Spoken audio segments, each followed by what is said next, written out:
और बड़ी से बड़ी खबरें आ रही हैं और पाकिस्तान क्रिकेट के अंदर जो है ना एक हलचल मची हुई है। पाकिस्तान सुपर लीग किसी स्टेज पे नीचे जा रही थी और अब ऐसे लगा है कि 10वां गेयर लग गया है और पाकिस्तान सुपर लीग आईपीएल को भी काटती दिखाई दे रही है। लेकिन खबरों के मामले के अंदर है, लाइमलाइट के मामले के अंदर है। शेख साहब मैं कह रहा हूँ एक से बढ़कर एक हलचल का दिन खबर तो आप देखें कि खबरें ही खबरें आ रही हैं और इतनी बड़ी बड़ी खबरें कि सारे शौक हो रहे हैं। बुरी खबरें। हाँ। मैं अब अच्छा, नसीम शाह के बारे में तो आपने सुन लिया है। आज हम जरा बॉल टेम्परिंग के ऊपर बात करेंगे और फखर जमान के ऊपर जो है ना गहरे बादल मंडला रहे हैं और उनके साथ साथ हुई दिखाई दे रही है क्योंकि फखर जमान का नाम आ रहा था कि जिस तरह वो बॉल को रगड़े थे।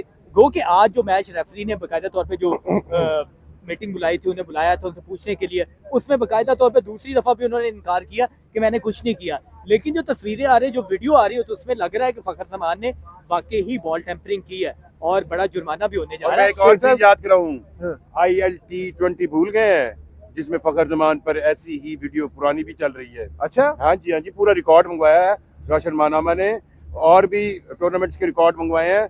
और लग ये रहा है कि फखर जमान जो है ना उन पर हर तरफ से मतलब है कि पाकिस्तान क्रिकेट बोर्ड भी नहीं चाह रहा कि इस पे कोई होना चाहिए, क्योंकि यार आप देखें ना बॉल टेम्परिंग का इल्जाम किसी लीग में आ जाए। हाँ। और इसका ये मतलब और फिर कराची लाहौर वाले मैच में। हाँ। और आप ये याद रखें किसी भी मैच में हो यार, किसी भी मैच चले वो थोड़ा सा स्टेज पहले इन्वॉल्व होते हैं। पीएसएल तो आप देखें ना कि आपका नेशनल एक इंटरेस्ट बन चुका है, एक आपका ब्रांड बन चुका है। अब दुनिया में जानी जाती है कि पीएसएल में जिस तरह के प्लेयर्स आते हैं, क्रिकेट होती है, लेकिन तो उसके ऊपर लेकिन लाहौर कलंदर क्वेटा ग्लैडिएटर के साथ मैच में क्यों नहीं करती? हाँ। लाहौर कलंदर कराची के मैच में क्यों करती है? नहीं, पहली दफा हुई है ना। अच्छा, वैसे शेख साहब मुझे लगता है कि ये एक इंटेंशनली शायद हो सकता है हुआ है या अनइंटेंशनली हुआ है। आपको क्या लगता है? मुझे लगता है कि शायद ये हीट ऑफ द मोमेंट के अंदर शायद वो हो गई है चीज, ये प्लान नहीं था। अब मैं आपको एक चीज बताऊं, देखें दुनिया में सबसे अच्छा क्रिमिनल कौन होता है कि वो अपने क्राइम को इतनी प्लानिंग के साथ करे कि वो लगे ये प्लान नहीं। अच्छा, सबसे अच्छा क्रिमिनल ही वो होता है जो अपने, बड़ी बात आपने कर दी। हाँ, जो वो अपने क्राइम को इतनी प्लानिंग के साथ करे कि ये लगे प्लानिंग नहीं है। और मैं आपको एक चीज बताऊं, जो बंदा क्रिकेट देख रहा, अगर फील्ड अंपायर ने फौरी 5 रन की प्लेंटी दी है ना, 200% उसको ऐसी इतना कॉन्फिडेंस, उसको भी पता है से देखा होगा ना, उससे उसके बगैर नहीं हो सकता ना। अब ये मुर्तजा जो है ना, ये सबसे अच्छा क्रिकेटर है जो आप बॉल पता चल जाती है, जब अंपायरों को पता होता है यार, सजा दे दी ना, इट्स मीन के बॉल टेम्परिंग हुई है, बॉल के साथ छेड़छाड़ हुई है। तो जब उन्होंने फैसला दे दिया तो वही रिपोर्ट बना के उन्होंने मैच रेफरी को दी और मैच रेफरी ने ही उसके ऊपर सजा सुनानी है। अब ये है, अच्छा, यहाँ पे आपसे एक और मिसाल समझाता हूँ।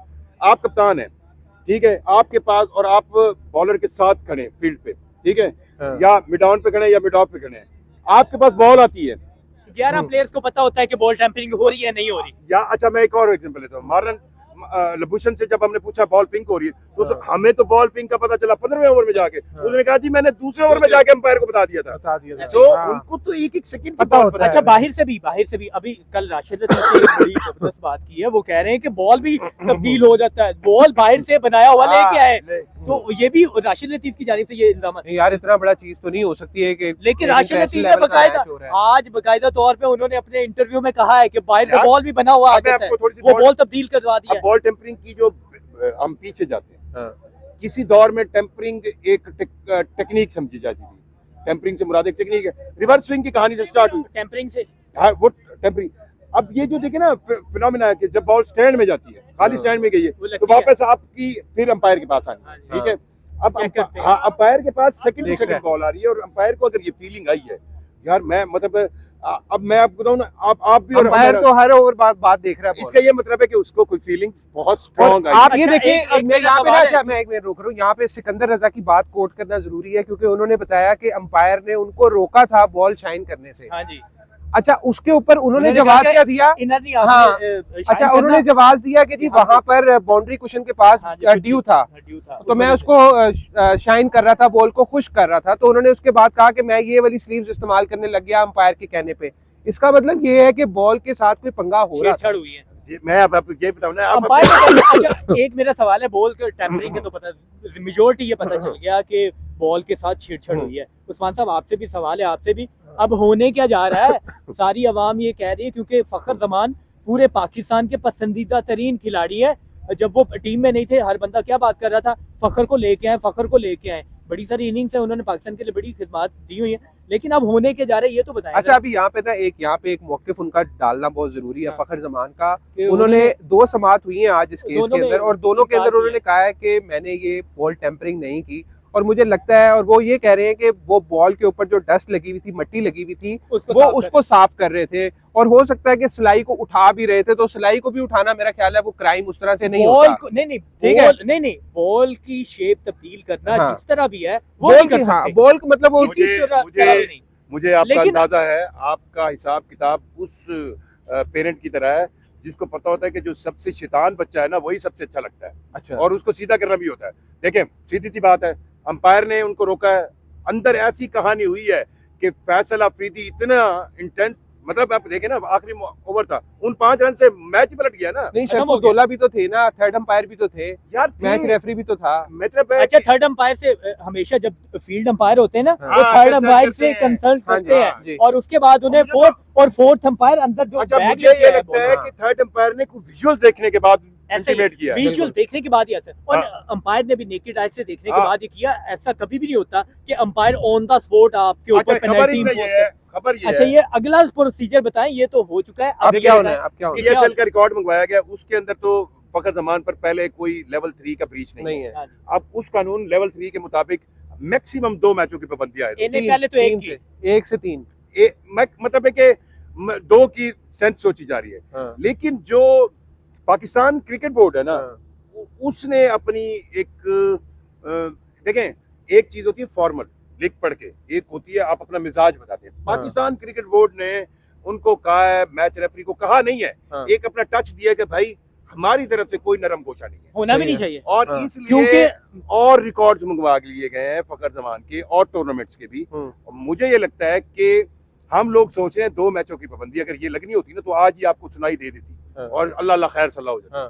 कुछ ना कुछ मेरा ख्याल है प्लस हो सकता है। हाँ हो सकता है, वही मुझे भी ये लग रहा है कि कम से कम 1 और ज्यादा से ज्यादा 3 मैचेस की पाबंदी लग सकती है, जुर्माना भी हो सकता है, और एक उनका जो है ना वो जो डिमेरिट पॉइंट होता है वो भी अगली चीज है। और इस पे कप्तान पे भी कुछ छुरी आ सकती है, कप्तान पे भी आ सकती है, बहुत आ सकती है, और उस कप्तान पर जिसपे ऑलरेडी आपका एक सिक्योरिटी ब्रीच का इशू बहुत बड़ा सेटबैक हो सकता है लाहौर कलंदर के लिए इस टूर्नामेंट के अंदर, क्योंकि इतना मेन खिलाड़ी अगर 2 या 3 मैचेस के लिए भी बाहर बैठता है तो मुश्किल हो सकता है, और अगर कप्तान के ऊपर लग जाती है, सिकंदर रजा ऑलरेडी लाहौर की हुआ है, इनकी परफॉर्मेंस के अंडर प्रेशर आ सकती है लाहौर कलंदर। और फिर सब पे सवाल सबसे अहम आता है, आप ये माइंड न कीजिएगा, आपका दोस्त है, मेरा भी दोस्त है समीन राणा, कि वो मैनेज किस तरह कर रहे हैं, ये उनकी रिस्पॉन्सिबिलिटी है। 3-3 घंटे अगर कोई कमरों में आता है ये उनकी पहली रिस्पॉन्सिबिलिटी है।